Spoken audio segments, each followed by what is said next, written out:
a junior,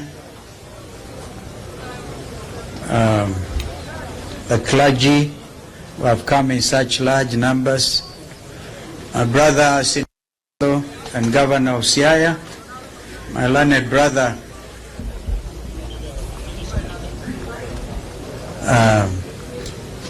members of parliament,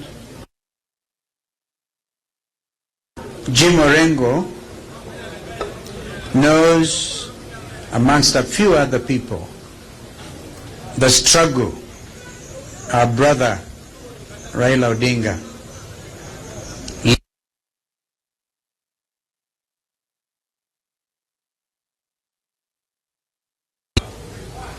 since I will have occasion to speak at Opondo Farm, allow me to be very brief and to say would have been the Commander-in-Chief of the Defense Forces of the Republic of Kenya. We've been to the trenches with my brother. On one occasion, when Kenyans were saying the cost of living was unbearable, some of us wore sufurias. We nearly got killed, and Raila and I escaped from Embakasi South. How we did it was amazing. It was like the orders were given that day to kill us, mainly to kill Raila Odinga.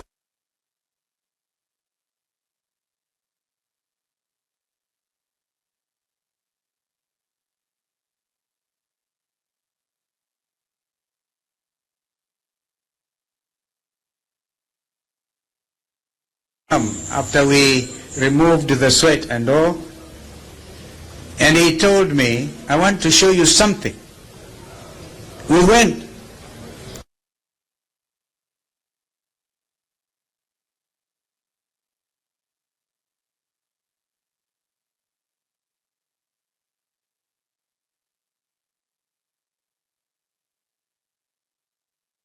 But God is gracious. This is why I've come clad today as a comrade. We were in the trenches.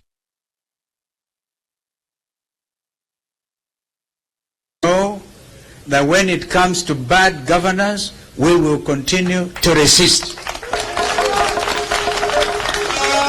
I want my brother.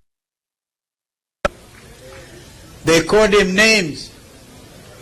They said, ni kwa maombi si kwa uchawi. They said, Samganga, we are burying here a man of God who laid his life for the sake of this nation. This is not Mganga who is lying here. This is not Mchawi who is lying here. So we must get those things so our brother rests in peace. And nobody should ever use those names again or associate the Odinga family, na Uchawi, na Uganga. On my part, I'll never have worked with Mganga or Mchawi. We went through plenty with this brother. So I honor you today. I didn't have enough time because like the enigma was, Mama Aida, the enigma said, bury me quickly. So we didn't have time. So don't be surprised that the whole nation will keep on coming here. I know that the Kikuyu nation, for example, will come. Our brother Rigiji would want to come. And those who spoke badly spoke for themselves. And others will come. The Luyas were here with a lot of cows. Mama Ida will talk about the cows when you go there, because my brother can't take any cow with him. He's rested. But we are so honored to have this opportunity and to assure him that the values he lived for will never